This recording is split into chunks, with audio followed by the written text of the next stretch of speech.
Hola a todos y bienvenidos a mi canal de YouTube. Mi nombre es Erico Frangini y hoy retomamos la serie que comenzamos ya hace varios meses, una introducción a la Biblia. Estamos viendo encuentros con Dios. Hemos dicho que la Biblia es una serie de encuentros de Dios con el ser humano. Y estamos viendo la vida de un hombre muy especial, David, el rey de Israel. Hasta ahora hemos visto dos partes de su vida.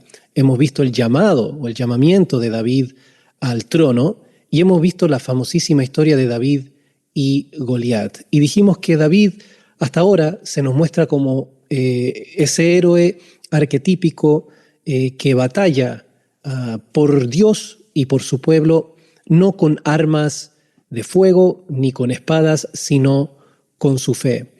Pero en el último video terminamos diciendo de que, o recordando, que los hombres de Dios no son santos, que están plagados del pecado.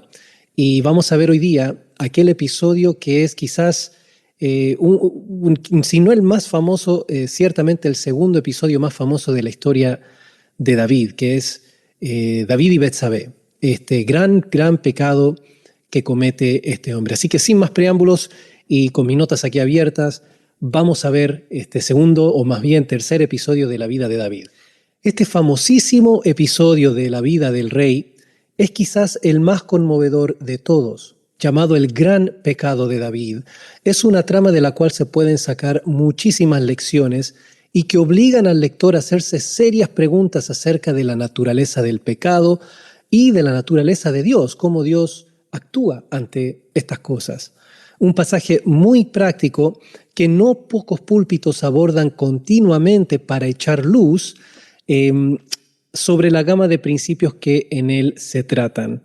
La historia, para hacer una especie de contexto, trata de cómo David, o cuenta cómo David, estando en su apogeo, reinando victorioso desde su palacio, es cautivado por una mujer, Betsabé, a quien vio desde la terraza de su palacio bañándose al caer la tarde. En lo que es una canallada de orden histórico, David procede a acostarse con esta mujer, la cual queda embarazada. Para ocultar su pecado, el rey llama al esposo de Betsabé, Urías, de la batalla, del campo de batalla donde él estaba peleando con las tropas de Israel, y lo llama a casa para que éste se acueste con su esposa. Urías se niega a irse a su hogar mientras la batalla sigue, mientras la guerra continúa, mostrando una sorprendente integridad y dedicación a la causa del rey y de su pueblo. No pudiendo convencerlo, David procede a dar instrucciones al comandante del ejército y escribe lo siguiente: «Poned a Urías al frente, en lo más recio de la batalla, y retiraos de él, para que sea herido y muera». Así, David mata o asesina más bien a Urías con la espada de sus enemigos, ocultando, según él creía, ¿no?, su atrocidad. Esto se encuentra en Segunda de Samuel, capítulo 11, y ese capítulo termina diciendo esto: «Sin embargo, esto que David había hecho fue desagradable ante los ojos de Jehová». El capítulo 12 entra con el profeta Natán, enviado por Dios para confrontar al rey. El juicio de Dios sobre David por esta fechoría trae ciertas inquietudes a la mente de muchos. Enviando al profeta Natán, Dios hace saber a David cuál serio era su castigo. En primer lugar, por cuanto usó la espada para destruir a Urías y su familia, dice el profeta, la espada no se apartaría de la familia de David, profetizando así la multitud de conflictos internos entre los hijos de David que caracterizaron las últimas décadas del rey. Además, dijo Dios, abro comilla, «Yo haré levantar el mal sobre de tu misma casa y tomaré tus mujeres delante de tus ojos y las daré a tu prójimo, el cual yacerá con tus mujeres a la vista del sol.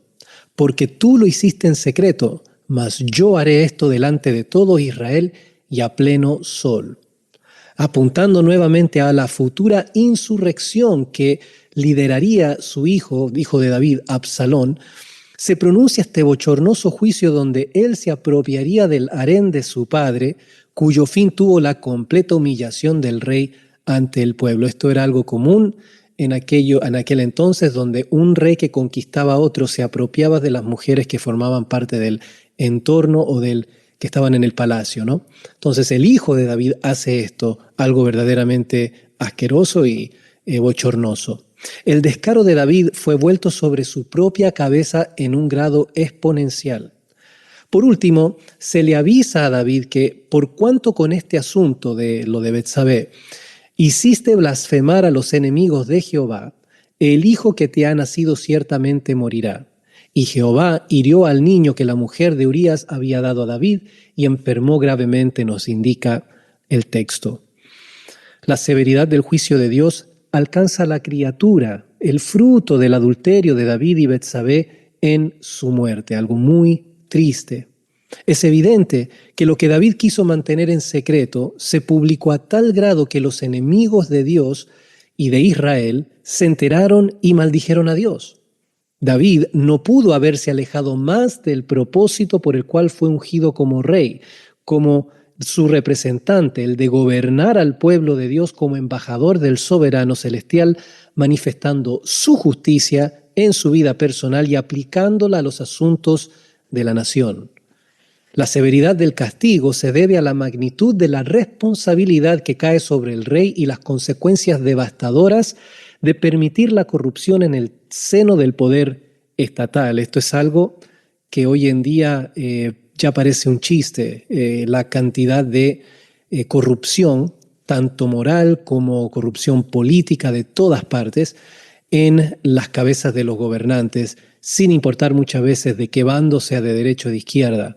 En el caso de la teocracia, era imperativo para Dios, como soberano y supremo rey, no poder tolerar o no tolerar la intrusión de la corrupción dentro de su pueblo, y entonces Dios demanda de aquellos a través de quienes gobierna, sea el rey, el profeta o los sacerdotes, la máxima integridad posible, porque están representando a un Dios todo santo. Esto vamos a ver quizás más adelante, se traspasa en la iglesia a los pastores y ancianos de la iglesia y en el Nuevo Testamento. Entonces, vemos que Dios no admite corrupción y entonces Él corrige y aplica su justicia incluso a un hombre a quien Dios mismo llama un hombre según su propio corazón.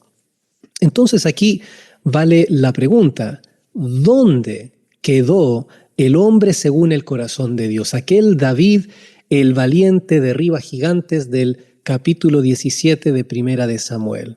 Esta es una pregunta muy importante porque David es colocado como un ejemplo. Incluso después de esto, una y otra vez la Escritura apunta hacia David como el modelo ciertamente del rey de la nación. Pero vemos que David es un hombre capaz de cometer asesinato, adulterio y todas las cosas que hizo. Entonces, la pregunta vale, ¿no? ¿Cómo es posible que Dios no solo permite esto, pero entonces, ¿dónde quedó este héroe? ¿Cómo hemos de entender esto? Hoy en día, no pocos hombres dentro de la iglesia que se han llamado, o la gente los considera grandes dentro del pueblo de Dios, caen y generalmente es en pecado de sexualidad. Entonces, de nuevo, ¿cómo entendemos estas cosas? Este pasaje es una de aquellas joyas que nos permite entender la lógica bíblica detrás de estos casos tan serios y tan trágicos de hombres dentro del pueblo de Dios que caen estrepitosamente.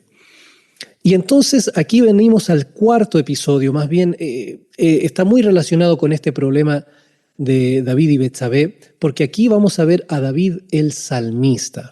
Y vamos a analizar el Salmo 51, que es lo que David escribió a raíz de toda esta experiencia con Betsabé. Una vez que el profeta, nos dice el texto, incluso en el Salmo 51, ¿no? Una vez que Natán confronta a David, este es el salmo, esta es la canción, la poesía que David escribe y nos dice mucho no solo acerca de él, pero acerca de la teología detrás de este tipo de incidentes. Y aquí entonces tenemos la oportunidad de hablar un poco sobre las joyas, una de las joyas de la Biblia, el libro de los Salmos. Los Salmos son canciones de alabanza a Dios compuestas por varios escritores, dentro de quienes el más prominente fue David. Esta colección de poesía hebrea cubre la gama de experiencias de un verdadero adorador con Yahweh, el Dios vivo, y representa la multiforme expresión del corazón de un creyente genuino. Allí encontramos con precisión los sentimientos de David mientras se hallaba en diferentes circunstancias, incluyendo la confrontación con su gravísimo pecado. El Salmo 51 en particular expresa cómo David encaró esta mayor de sus faltas, y lo que descubrimos tras un breve análisis es por qué realmente el rey fue un hombre según el corazón de Dios.